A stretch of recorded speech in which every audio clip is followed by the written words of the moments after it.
Welcome to My Life Chassidus Applied, episode 351. This program is dedicated in loving honor and memory of Yocheved Tova Gurari. We're in the week of Parshas Acharei-Kedoshim, two chapters that are joined. And we also have many issues to continue addressing that began last week, honoring 30 years of Ches Nissan, when the Rebbe said and issued that passionate plea, do everything you can to bring Moshiach. And many other topics, questions that you keep presenting, which enrich this program, enrich us all. So please continue to, without any hesitation, ask any question that's on your mind or heart. It's completely confidential and, most importantly, anonymous. Just submit it at chassidusapply.com. There's a submission form where you don't have to give your name at all, and we cannot trace your name. So there's no question that you should be concerned or afraid of asking. And I will, please God, attempt to answer it. We have many questions of so many different colors across the spectrum of human experience. And what can I say? It's now 351 programs, 8 years, and going strong simply due to the fact that there's a need, as demonstrated by the questions that keep coming in and demonstrated by the listeners. And I thank you for that. Thank you for being part of this journey. I thank you for allowing me to be part of this journey into your home and into your life in issues that each of us deal with, struggle with. Many are positive issues, some are challenging issues, some are theological ones. So we join together as Chassidim, applying Chassidus to our personal lives. With that, let's begin with Acharei-Kedoshim, since this is we're living with the times, as the Alter Rebbe said, with the Parsha. So Acharei-Kedoshim, Acharei comes from the word after, Acharei Meish Bnei Aden. It's referring to the story 2 chapters back, when Nadav and Avihu, the sons of Aden, in the day when the Mishkan was established and erected, and it was the first day of its functionality. So Nadav and Avihu, in their great ecstasy and passion and yearning and pining and craving for an experience of the divine of the highest level, as the Acharei HaKodesh elaborates, they went into the Holy of Holies. But what happened was, because they did not have the complete kelim, the different explanations for it, they were unable to contain it. So they were consumed by an alien fire, Eish Zara. So this Pasha, Acharei Meish Bnei Aden, after the death of the 2 children of Aaron, the Eibishter says, Beis Yaveh. If you want to know how to experience me, how to go into the Holy of Holies, and how to experience the divine in the purest form, Beis, this is how you do it. And Hashem continues the laws basically of Yom Kippur, which is when the Cohen Gadol goes into the Holy of Holies. But it's really, as Chassidus explains, this is the methods and the ways of how we experience the divine without being annihilated and obliterated and overwhelmed by it. Now, it right away brings to mind the famous story in the Gemara, in Chagiga, where the 4 that entered the Pardes, the orchard, which was also a spiritual experience, Rabbi Akiva, Ben Nazeh, Ben Zema, and Elisha ben Avuya, later called Acher, and 3 of them came out damaged in some way. 1 died, hitzitz v'mes, 1 went mad, 1 became an apostate. Only Rabbi Akiva, nichnas b'shalom v'yotze b'shalom, unscathed. He entered in wholesome way, and he left in a wholesome way. So this was Rabbi Akiva. In the language of Chassidus, that there was a rotzei and a shuv that were integrated and balanced with each other. Famous mimer from the Rebbe Rashab, Acharei Meish Tofreish Memtes. This is the year Tofreish Memtes would be 1889. That the Alter Rebbe, the Rebbe Rashab, said a mimer Acharei Meish on Parshas Acharei, a long mimer relatively speaking, discussing this at length. Rotzei and shuv is an expression from Yecheskel, from the book of Yecheskel, where he talks about the vision of seeing the Chayis Rotzei v'shuv, the energy, the divine energy, or the divine Chayis HaKedosh, the Malachim, the different explanations for it. He sees them running to and fro, like electricity, two poles, positive and negative, Actually, in that same verse, he uses the word chashmal, which is the modern word for Hebrew, in Hebrew, for electricity. Because electricity is like a lightning bolt. And there's a rotze, is a yearning. And shuv is a return and integration. Tension and resolution. Yearning and integration. The key balance to everything. If you look at a cardiogram, you don't see a flat line, God forbid. You see a wave. It goes up and then it goes down. A perfect wave is a perfect rotze v'shuv. So contraction, expansion, exhale, inhale. The pulsating energy of everything in existence consists of this pulsating form of a rotze v'shuv. And in Aveda, that means we all need to have a measure of healthy angst, where we just don't have animal bliss, where we're seeking. And then we have to internalize it. Because too much seeking without resolution creates anxiety, or worse. Or in the case of Nadav Avio and the three that went into the Pardes, besides Rebbe Akiva, a rotze without a proper shuv, which of course can be very dangerous. On the other hand, to have no rotze, only a shuv, as I said, is also not healthy, animal bliss. So you have to have the perfect balance. You need to have the restlessness, Ner Hashem Nishmas Adam, like a flame that's flickering. It needs to flicker, or else the flame goes out, God forbid. So it needs to flicker and seek and yearn and pine, a longing, and then it needs to be internalized. So that's the first lesson of Acharei, Pashas Acharei Meis Shnei Bnei Adam. So they didn't go in with bad intentions, they went in with very good intentions. But the deeper you go into the spiritual experience, the more craving there is, the more longing there is, the more balance is necessary to ground it. The wick and the flame and the wick.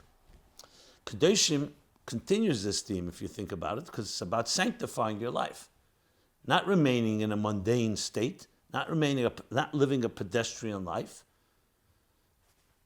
which is a routine, but sanctifying. Kedoshim atem ki kodesh ani. Because God is sacred, we need to sanctify ourselves. Sanctifying requires a rotze, requires a yearning. But it has to be in a way, again, integrated, which is, of course, why all the mitzvos, Acharei-Kedoshim b'mitzvos v'tzivanu, Acharei-Kedoshim, there's a sanctity, but the mitzvos are all grounded, whether it's actionable mitzvos, or whether it's mitzvos in speech or thought, but they're all based on grounding it, so you bring a divine experience into your life, but in a way that's internalized, that's integrated, that's permeates and part of who you are. So it's a tremendous lesson in so many areas of life when you see imbalance in every possible way, psychologically, emotionally, spiritually, is to look at, is there too much rotze, is there too much shuv, is there the right balance of the two?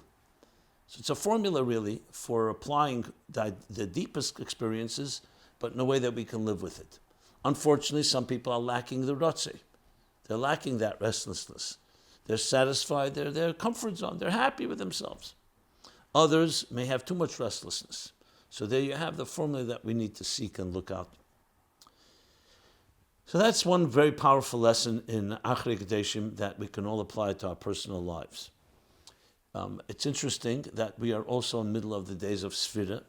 Sefirah too, as we say in the Hiratzon after we count, that it's about also refining ourselves and having helped God refine ourselves in every possible way, which is another form of sanctification.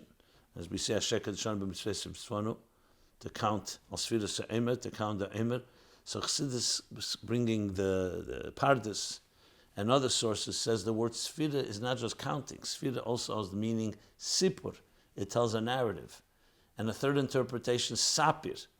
It's like a sapphire stone, which is transparent, which illuminates. And there's even a fourth interpretation brought less often, sefer. Not just telling a story, it is a storybook. It is a sefer that captures the essence of what the author wants to convey and explains in the context of the Sefirahs. The Esser Sefirahs, we know, the Esser Sefirahs are God's instruments. Esser Sefirahs blima, that God uses, Chachma through Malchus, to create existence. And these reflect and manifest in our faculties. Nishtalshel mehen, as the Alter Rebbe says in Tanya, that they evolve, the 10 faculties from the 10 spheres. So the spheres are not just the way God counts and builds the structure and the multitude of the universe with numbers, in other words, in the sense like you have so many items, quantity. That's the number part. That's just the most surface level of what the Sefirah accomplish. But there's also the second point, that they also tell a story. They tell a narrative. They are the instruments of godliness, so they tell us about God. And they tell us the deeper parts of the narrative as well, to the point that they reveal and illuminate. And finally, they become the Sefirah, which the divine manifests through in expressing the essential elements of godliness. So the Sefirahs too are a form of interface between existence and the divine that help us sanctify and help us understand the deeper story and narrative of our lives, and help us become actually channels of light, ambassadors of the divine energy in this world. So the themes come together, and they also enrich the whole experience, that every mitzvah carries within it and contains within it layers and layers of deeper meaning. And above all, in the context of our Chassidus applying it to our personal lives in the most relevant way that can help us each in our own personal way, in a personal life, to take our chokhmah, our bina, our das, our chesed, our gvura, and align it. We all have chesed, we all have love and kindness, but align it with its highest purpose of being not just a loving person, but also a channel for divine love in this world. And the same with the other spheres. Okay. Being that we're also coming in these days, there's questions that have arisen about the issue of the state of Israel, the land of Israel, Eretz Yisrael. So I have a question here, and I want to begin with that after the Parsha. What is the Rebbe's view on Israel?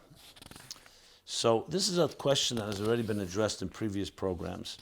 And here's a good opportunity to refer you again to ChassidusApply.com, where I talk about all these topics. There's the archives. Just go there and you can find the archives.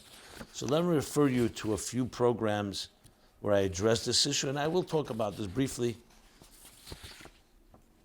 It was episodes 88 through 90 and episode 279. Easy to find. You just go to ChassidusApply.com. You could either search for that number of the episode or by topic. And it's also time-stamped where you can just click and type. It says, let's say, Rebbe's view on Israel or our perspective on Israel, and just click on it, go straight to that part of the program, so you don't have to listen to the entire thing. Though, frankly, I don't mind if you do. But since our time is valuable, you can go straight to the actual topic. Good. So here's the question in full, the full version of it. I would appreciate if you could discuss the more general attitude of the Rebbe to the modern state of Israel. I don't know if this has been discussed previously, as I'm a relatively new listener to your program, but it has been discussed. But if it has been discussed, I would love to be referred to those programs. Thank you. So I just referred you. And then another question: what changed in Lubavitch official policy concerning Israel? The Rebbe Rashab was clearly against having a state of Israel, but the Ramash, referring to the Rebbe as he was called by acronym before Tovshin Yud, before 1950, was a big supporter of Israel, and even gave private audience to some Israeli prime ministers and other government officials, which in itself expresses the legitimacy of the state. Well, not necessarily, as we shall see in a moment. Okay, two good questions, and I spoke about it more at length, but very briefly. 2 points, 2 general points. First of all, it's important to discuss before the fact and after the fact. In Tovshin Ches, 1948, that's when it was established, the State of Israel. It's a very different attitude once something exists than before it exists. So you could be opposed to something ideologically in a very serious way beforehand. Not that you accept it afterwards, but your attitude, your approach is different because you have to deal with some facts on the ground. That's number one. And I'll explain what that difference is in a moment. Number two, it's not possible to say that the Rebbe took a different position than the Rebbe Rashab or the Frierdiker Rebbe. They're all one. The Rabbeim come al pi Torah, al pi halacha, al pi Chassidus. That does not change. What changes is the times in which we live and different approaches to be taken based on different factors. So I want to just negate that aspect as well. So the practical aspect, and let's start with the very practical. Yes, there were people opposed fundamentally, halachically, to the Jewish people establishing a state, especially a secular state, before Moshiach comes. Because only God determines when we go out of Golus and when Eretz Yisrael becomes the way it should have been, like it was by the Beis Hamikdash, even greater than that. And there's all discussions on this, theological discussions, halachic discussions, and so on. So therefore, the very establishment, in the opinion of those, is going against God's will.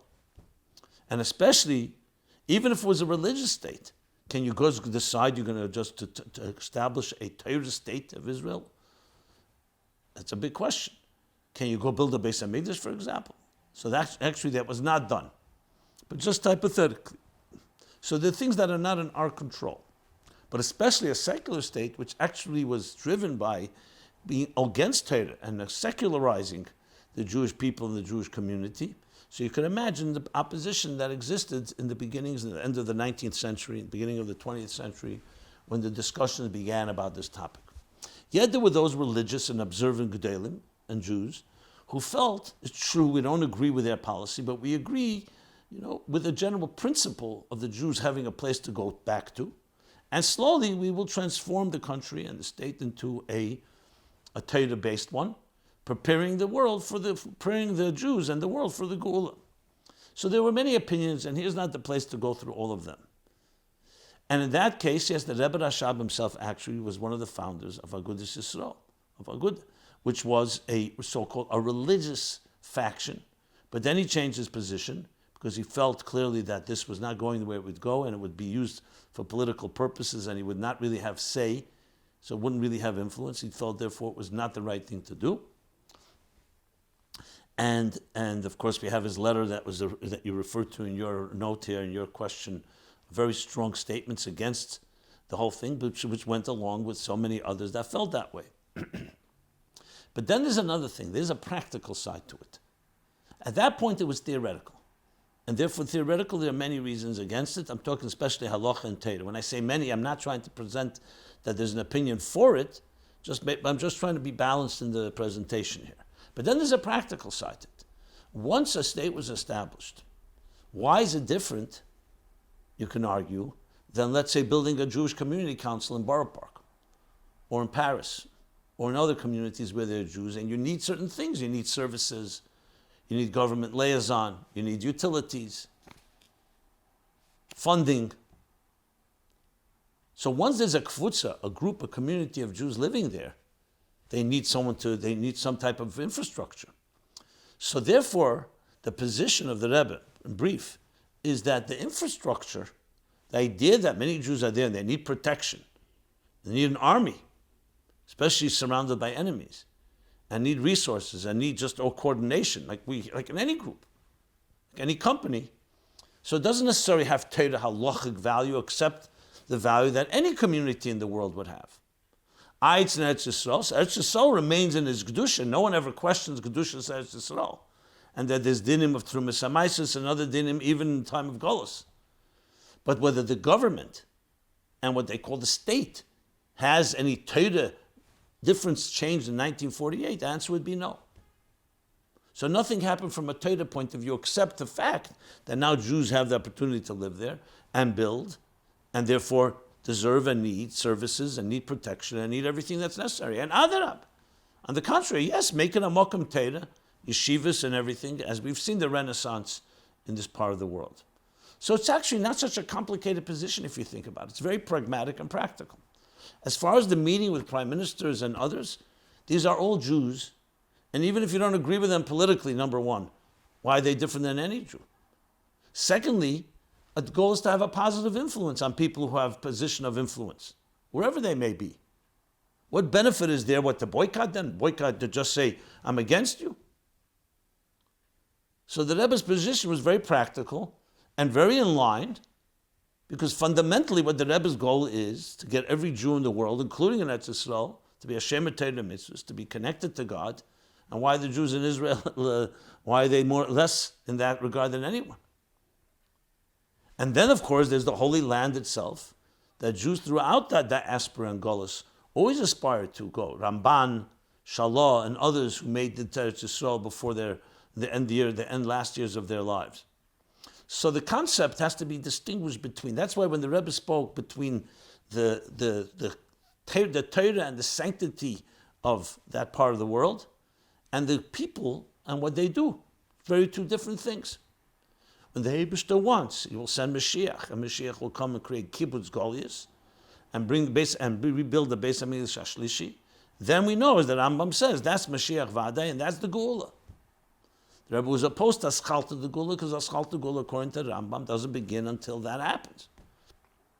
The fact that Jews do mitzvos and Torah throughout Golus, especially in the later years that we're on the verge, on the threshold, still doesn't make it Geula. It means that we're on the threshold, and we're doing whatever is possible. And the fact that many Jews now live in Eretz Yisrael more than anywhere else in the world for the first time, on the contrary, tells us we're going in that direction.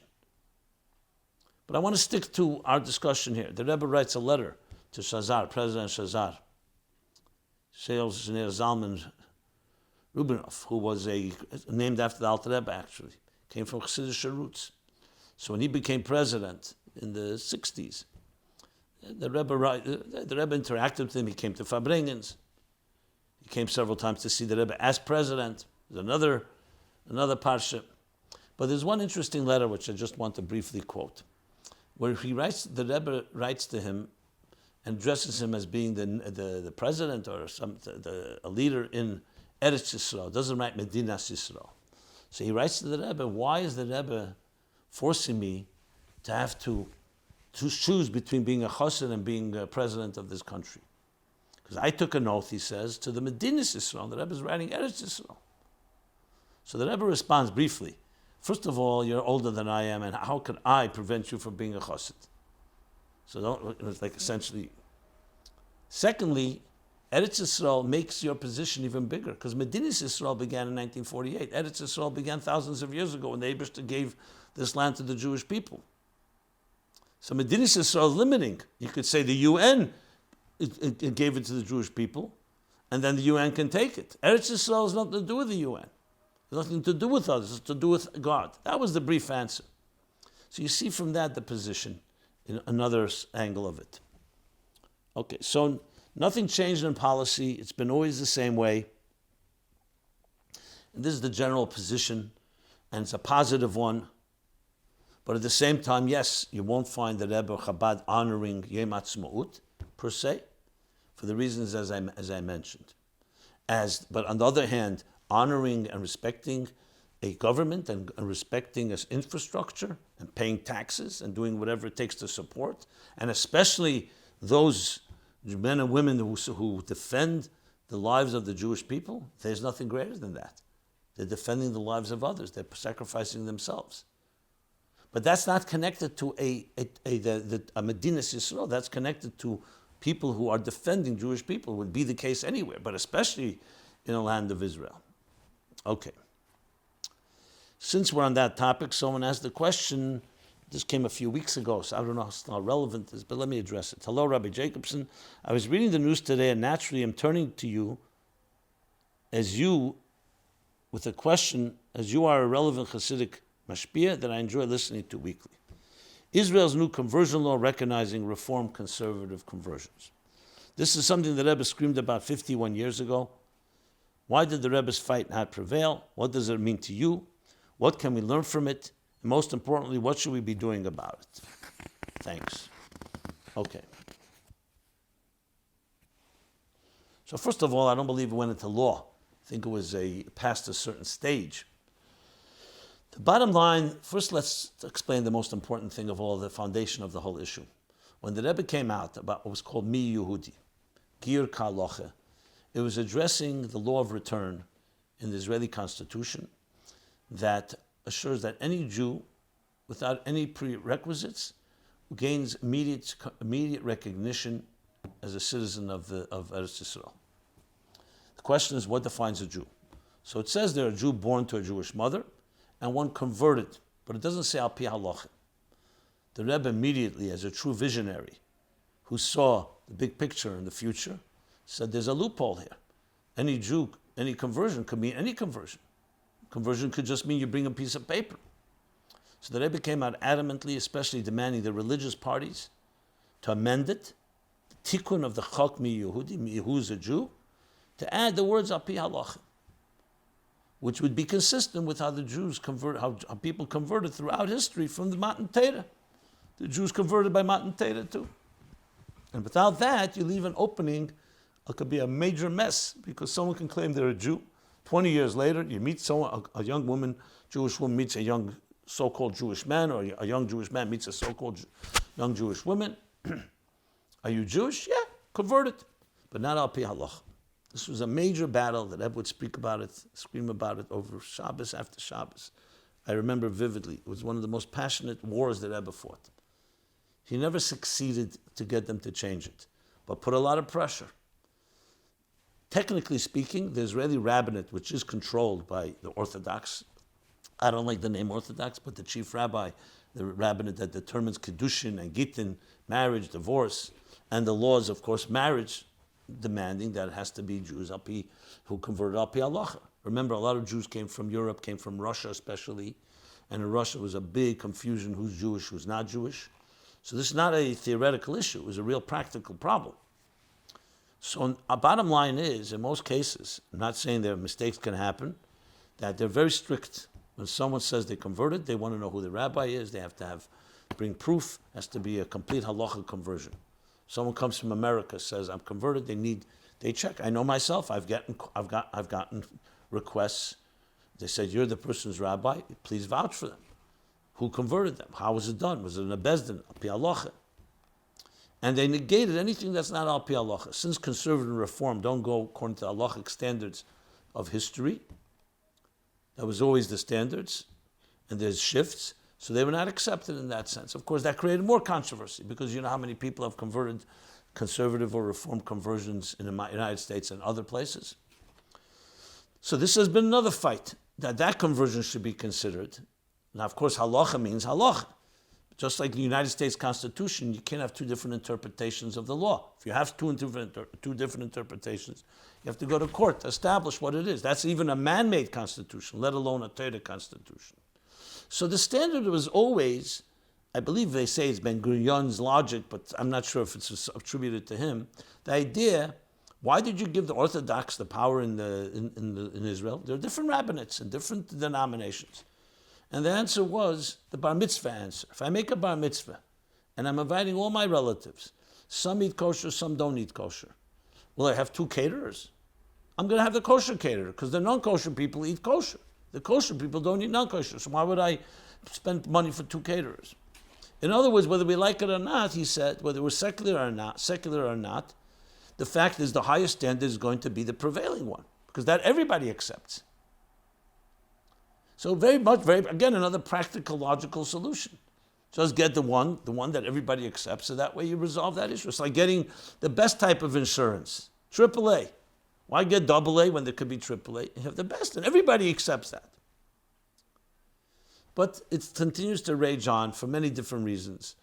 There's political reasons, there's practical reasons, there's people who have such conversions that they don't want to be delegitimized. They say the standards are too high halachically. But it's understandable how this is it could be a tremendous tragedy, and what could happen when you don't have a mutual and equal standard. That's the heart of the whole issue. So the Rebbe's fight, look, we don't know, we don't know God's plans. Every fight has its impact, everything has its time. It definitely brought the issue to the limelight, and it's been discussed, and you see how it's still a topic. And we believe and we hope that it should be upheld like every Torah standard. What do we learn from all this? We learn from all this that we have a lot more work to do to explain why halacha is so valuable. Many people think that the halachic standard is, okay, it's the strictest standard. And you know what? I'm not such a strict observant Jew. But we have to explain to ourselves and to others why halacha is the ultimate God's plan for this world. It's not just a strictest standard, another standard, and I have a different opinion. That's where I think we're failing and have failed so much, and I am trying to be part of those that try to correct that. Halacha doesn't just come from the word law, it also comes from the word movement, halicha. Al tikra alichas al halachas alicha. What does movement mean? It's aligned with the mobility and the movement of life. It's not just this rigid dogmatic law and just follow it. It's meant to help free us to be the best we can be and align ourselves to what Hashem wants of us. So when the halacha states, instead of getting stuck, I have my opinion, your opinion, We need to explain to ourselves and to others, what is it really expecting of us? How halacha is the best way to live? Because right now you have the divisiveness.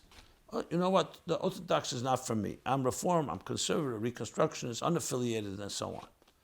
As I've said a number of times, and it's worthwhile mentioning, I remember once when I went to speak, this was when my book, Toward a Meaningful Life, was published. It was in Miami, it was in South Beach. So they have there the International Miami, in November, they have the International Miami Book Fair. So new books are featured, authors are featured. I was one of the featured speakers as a new author. And I spoke at on Lincoln Road Colony Theater, I believe it was called. A beautiful theater, packed house. And I made my presentation. At the end of my talk, questions. The acoustics were unbelievable. It's relevant to the story. And the woman raises her hand. I remember she stood up top left, the second tier. And she says, Rabbi Jacobs, I just listened to your eloquent talk. And I saw so she says the following. Before I get this book, before I buy Toward a Meaningful Life, I'd like to know your position, your opinion on conservative Judaism.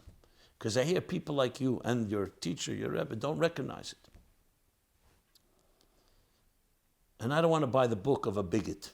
Those were her words. Now the whole crowd, I remember it was a hush and it was very quiet. You could hear a pin drop. Because she wasn't the only one, I guess, that had that question. They wanted to see how I'm going to respond. So to use the dramatic moment, I said, you're absolutely right. The Rebbe and I as a student do not recognize conservative Judaism. The whole place began to rumble. I remember I felt like they were about to stone me. You could feel the tension in the air. And then I said, before you get violent, I want to just add the following. I also don't recognize Orthodox Judaism, or Conservadox, or Reformadox, or Ultra-Orthodox, or Chassidic, or all the doxes that have or will be created. You know why? Because in the constitution of Judaism, the Torah, there's no reference made to any of these denominations. They're labels. Labels are for clothing, not for souls. Let me ask you a question in return, I said to her and to everyone. Was Moses Orthodox, conservative, or Reform? Is God conservative, Orthodox, or Reform? Is God Jewish? Anyone that has even a rudimentary understanding of a soul knows that you can't label a soul Orthodox, conservative, or Reform, no more than you can label it a square, circle, or triangle. A soul is a spiritual entity created in a divine image. The human being, a soul is a piece of the divine. However you explain that. Divine energy. Men, human beings, create labels. That was what I said. The woman continued and said, but how do I know? That's a very nice answer, but how do I know that's what you really believe? So I said, look, at this point I already feigned indignation, they call it. I said, look, lady, life is filled with risks. You're going to have to get my book and find out for yourself. If you don't like it, we'll give you your money back. So what do you see from this? It's a whole different perspective. People don't understand it this way. That's what I learned from all of this, that there's confusion, there's misunderstanding based on axioms. It's like the famous line from the Lev Yitzchak Berditchev, the God you don't believe in, he told the self-proclaimed atheist. The God you don't believe in, I also don't believe in. So we have a great responsibility to educate, to inform, to clarify how Torah is Torah Eir and Torah Chaim, a Torah of light, a Torah of life, that gives us relevant and indispensable way of understanding how to align ourselves, our lives, our machine, which is life, to the plan of the engineer. And that's the best way you can possibly be. Not about labels and names. It's not, Orthodox is just a word people use. Halacha conversion is not one denomination, another denomination. That's the way God set into motion the concept of how a person who's born non-Jewish becomes a Jew. By Matan Torah, that's what the Jews had to go through. There's a process. Why there's a process is another discussion. That's what I believe we must do. Okay. So I dedicated a lot of time to this, but I think it was important. So now let us go to some follow-up. Well, follow-up. We spoke about Chof Ches Nissan. And here too, Moshiach, another topic that's embroiled in either ignorance, confusion, controversy, divisiveness even. And it comes down to, it's always about clarity. The most important thing, which is really the essence of why Chassidus Applied exists, is clarity. To talk about a topic, look at it in the sources, look at the different commentaries. There could be different opinions, but all with clarity, not different opinions out of confusion, different opinions of different ways to present something, or different approaches to something, or different opinions about the matter itself, but out of clarity, out of strength. Once you go with that approach, most disagreements disappear. And even if they're there, they're not personal, because it's a matter of a principle, of different idea, different theology, a different way of looking at it. So 30 years ago, the Rebbe spoke that impassioned Sikha, which echoed a lot of what was said, Purim Tov Shemem Zayin, 2000 Kent, giving us, we must do something. So last week I spoke quite many angles on this topic. Quite a few questions remained, and I see more are going to remain. So I want to do some follow-up on that, and hopefully cover as much as I can during our, we have our time. So a few questions followed up. One person writes the following: why is there no campaign to improve our midos? Our midos means our personality, our character. Isn't it true that in many of the Rebbe's Maimorim, the Rebbe quoted the Mittler Rebbe, who said that our main function before Moshiach comes is to improve our midos, our personalities, our character. Midos is our emotional structure, how we love, how we discipline, compassion. I'm going through all, I might as well mention them all. We talk about them, of course, in Sefirah, so it's a real focus now. Chesed, Gvura, Teferes, Netzach, Yesod, Malchus, the beater of the 7 midos. I have a book on this called The Spiritual Guide to Counting the Omer, as well as an app.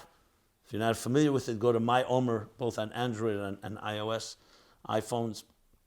My Omer, which has also, besides the counting, what chesed shebe chesed, gvura shebe chesed, what particular characteristic and personality feature we refine each day. Okay, so improve our midos. Going back to this, quoted by the Mittler Rebbe, who said that our main function before Mashiach comes is to improve our midos, as illustrated by the fact that we were only told to conquer 7 nations, and we will get to the other 3 when Mashiach comes. So why is that since the 28th of Nissan, why has not there been a campaign to promote bein adam lechavere, between a human being and a friend? In other words, promote our care for each other, our promote refinement of our emotional personalities that reflect our relationships with each other. And I'm adding, Sefirah Seimer is absolutely right. The exact time, Chof Ches Nissan is right in the beginning of Sefirah Seimer.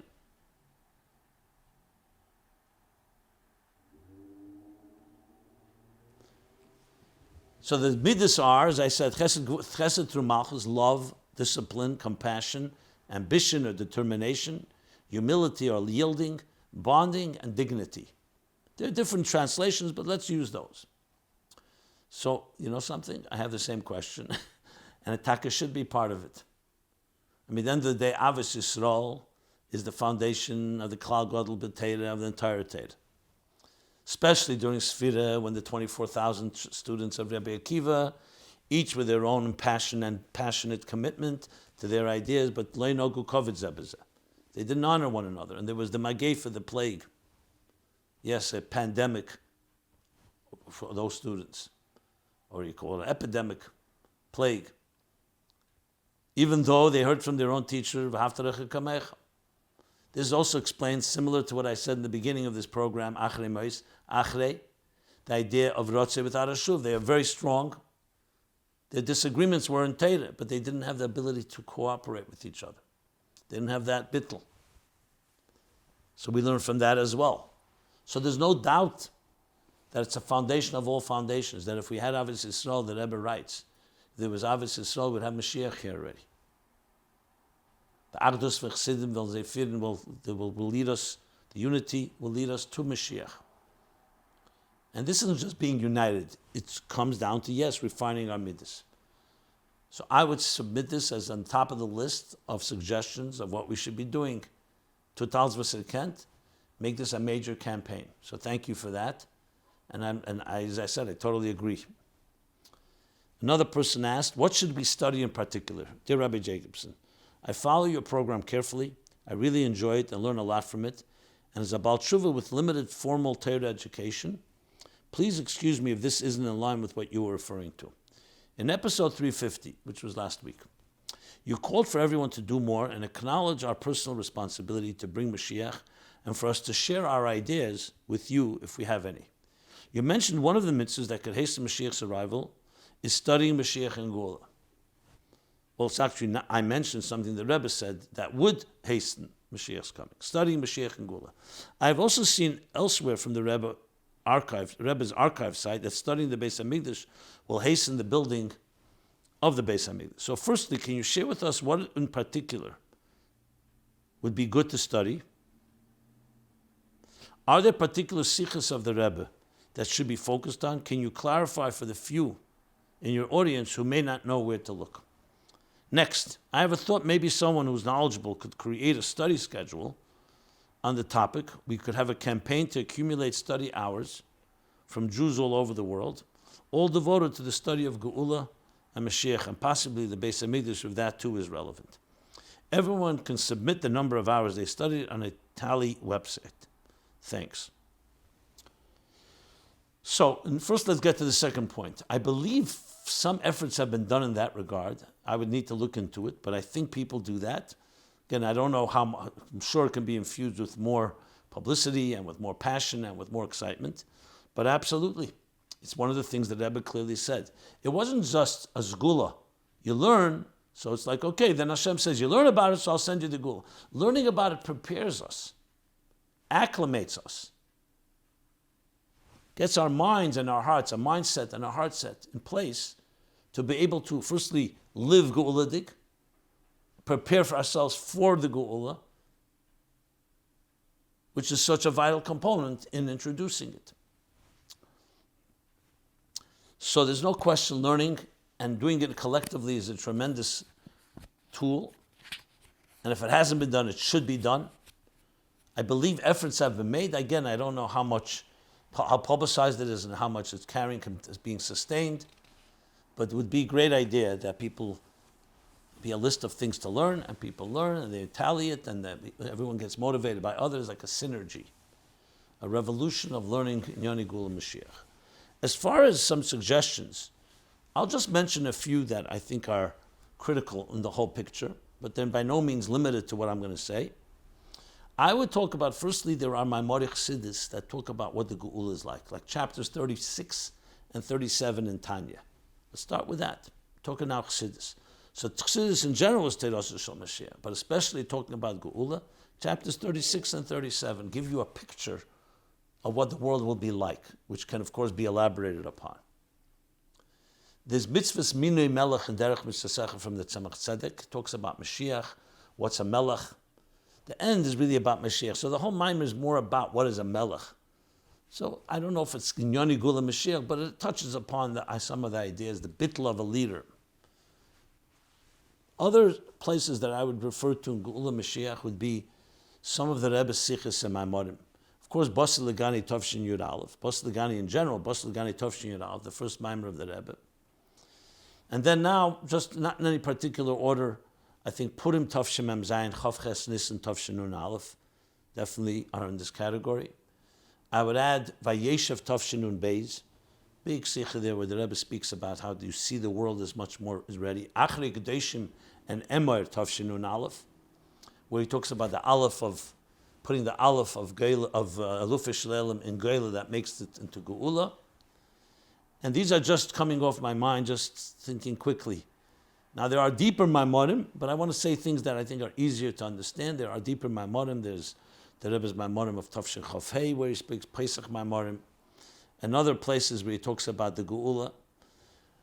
In general, the goal is to understand what it is, understand how we can relate to it, and then what we can do about it. That's what I'm focusing on right now. Some of the materials I just mentioned have also been translated into English, And I would finally add, there's the Dvar Malchus that the Rebbe handed out in the Tafshin Nun Beis, where there he talks about, there's 4 sikhs in there that recently have become more attention in the campaigns around 30 years of Tutal Tzvos Kent. If you go to the website tutals.com, I believe they have there also a list of some of these sikhs and other stuff, other material we can learn. There was a Sefer Megela L'Geula that was given out years ago, then From Exile to Redemption in English, that has selections of Inyoni Gula, and there's also others for them that bring from sikhs and other places small short pieces, excerpts about these topics. So there is plenty of material to begin with, and if you need more, please don't hesitate to email us at chassidussupply.com, and we will be happy to provide other resources. Another person writes, Dear Rabbi Jacobson, in relation to the theme of your podcast last Sunday night, specifically that we all have to actually do something to bring Moshiach instead of just thinking, or instead of just talking about it, I'm an artist and a photographer. I'm using the publicity of my platform to publicize that every morning, the first thing I do when I wake up is to put a coin in a charity box. And I'm suggesting to my audience that they do the same, because when we begin our day with an act of kindness, it sets a positive tone for the entire day. And as the Rebbe has said to the CNN reporter, that Mashiach is ready to come, and all we have to do is increase in acts of goodness and kindness. Therefore, may I also suggest to your audience to put a charity box and a stack of coins next to your bed, so you can put a coin in charity first thing in the morning, as you say the Moed Ani prayer. I'm just one person, and this is my personal answer to the Rebbe's request of Chav Ches Nissan, that we must all individually and collectively do something actively to bring Mashiach. May we all soon hear good news, especially the best good news, that Mashiach has arrived, along with all the blessings that we have been promised during the era of peace and prosperity.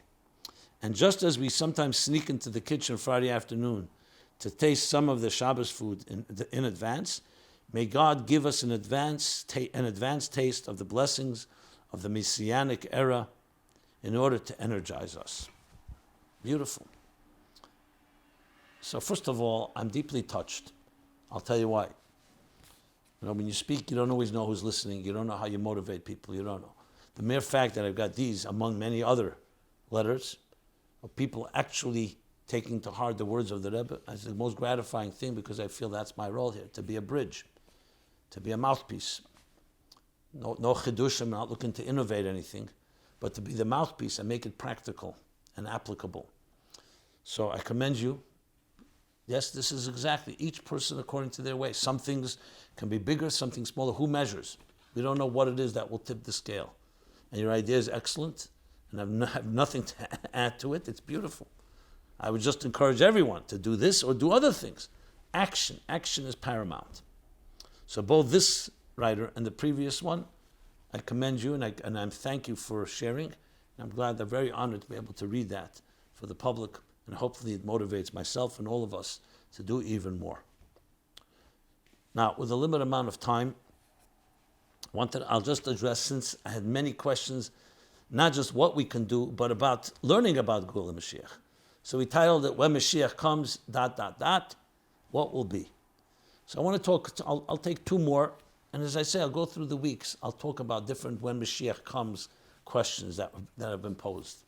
When Mashiach comes, would making a 15-year real estate investment, meaning an investment that will only really profit once the 15 years are up, the mortgage, is complete, is that in conjunction with belief and awaiting for Mashiach every day?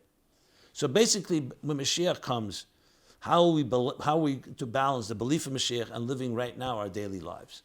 So I did address it last week, but I didn't address this particular question, that the Rebbe made it very clear. We're not talking about craziness here. We're not talking about that we suddenly stop everything we're doing and wait by the train station or by our doors or by the bus stop or by our airport for Mashiach to come. We await while at the same time we serve God. And remember, serving God is part of bringing Mashiach. Maseinu v'avedisenu, as the Alter Rebbe says, is part of the process. So is it a paradox that we are building a new building, we're investing with a 15-year plan and so on, while we believe that every second Mashiach can come. It's not a contradiction. And even if it is, nimnam nimnois. So Jews are expected to do things that are paradoxical. Al pi Hashem yachnu, al pi Hashem yisu. This moment you do what needs to be done. Right now, your child comes to you and say, prepare for me breakfast, lunch. I need a breakfast, lunch. I need to go to school. You don't say Mashiach is coming. You don't eat anything. Right now, according to Torah, you have to live in the moment. A pnimi, in the moment, has to do everything exactly as what Torah expects of us right now. You're an institution. You need to build a building. Build a building. You don't make a contingency plan and say, you know what, I won't build. We'll live in a tent or we'll rent because Mashiach may come any second. Right now, you have to do it completely because that's where Hashem wants you to do. The same Hashem that says a second later Mashiach can come. Al pi Hashem yachnu. We're not doing it because we have doubts and therefore said, you know what, plan B is, let's start with plan A, which will build a building, and plan B, Mashiach comes, fine. No, it's the same God that said, wait for Mashiach every second, is saying right now, build in the fullest sense of the word. Plan properly. You don't want to plan in a way that you're ignoring Mashiach. But we don't change our immediate plans. There's an actually interesting statement that the Shalom writes to his son, which indicates that Shalom was written also for his son.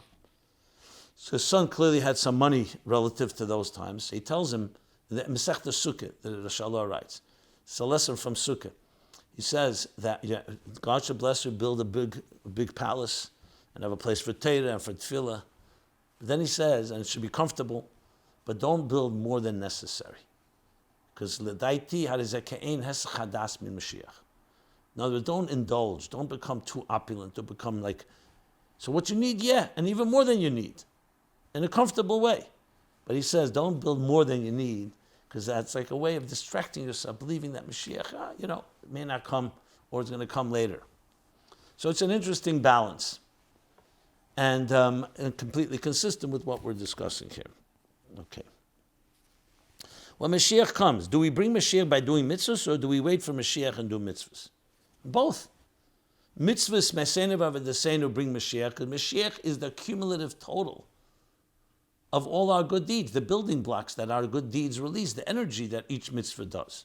And when Mashiach comes, we'll do mitzvahs, mitzvahs is tzenecha, which will mean even more complete way, because we'll have a Beis Hamikdash, and we'll have other factors that will allow us to do mitzvahs in the fullest possible way. To the point that some say that all the mitzvahs done today are like only chinuch, an education preparing us for the time of Mashiach. When Mashiach comes, will there be any difficulty in getting to Eretz Yisrael? Why continually put physical roots down in the Golus if Mashiach will be here soon? In other words, like buying new or expanding buildings. Will there be any difficulty in getting to Eretz Yisrael when Mashiach comes? Well, the first question I answered. The second, what do you mean by difficulty? You mean, will there be the airlines will be packed? I'm sure we'll figure it out. Mashiach comes, there'll be plenty of incentives, many ways to charter planes and do whatever it takes. Arui manan ishmaya, in different manners. So, okay, these are when Mashiach comes questions. I now will go to Chassidus question. Let me just see what else I have to cover here. And then I'm going to do the essays that I stopped the last 2 weeks for because of the other topics, the special topics. I wanted to do, okay. So Chassidus, why do the 248 positive mitzvahs correspond to the 248 limbs? Since we're talking about mitzvahs, so it's an appropriate question. I've come across many places in Chassidus, and specifically in the Tanya, where the 248 positive mitzvahs, Ramach mitzvah sesa, are compared to the limbs of the body, which are 248, and the 365 negative mitzvahs, shasa loisasa, are compared to the 365 blood vessels in the body. What is the deeper meaning of this comparison? Thank you for taking the time to answer my question. The deeper comparison is very, very, very beautiful. And it's also stated in a number of places. Everything in this physical world evolves from the spiritual counterpart. So love here in this world evolves from love and atzilus. Water actually corresponds to chesed as well, love, as does fire correspond to gvura. So the human being was created in the divine image. So our very body, the psari, is really a manifestation of divine energy. So no surprise that every part of the body corresponds to and reflects another aspect of the divine. How do we align that part of the body with what God wants us to use that body for? That's why we have Torah mitzvos. So it makes total sense. Each mitzvah corresponds to another part of us. The mitzvahs that are tluyos bepeh, dependent on speech, davening, learning. Another thing, speaking properly, speaking properly corresponds to the mitzvah. That mitzvah corresponds to the mouth. That's why the mouth was created. Same thing with the ears, what you listen to. Same thing with the nose. So there are mitzvahs that correspond to each part of the body with its goal of aligning that component, that part of the machine, with God's plan. What's a mitzvah? A connection. Tzavsa v'chibur. Same thing, shasal loisasa. The 365 negative correspond to 360 blood vessels or veins, gidim, which has different meanings. For the same reason, when you don't do that, you're refining that part of the body. So essentially, when a person is completely aligned, there are 248 limbs.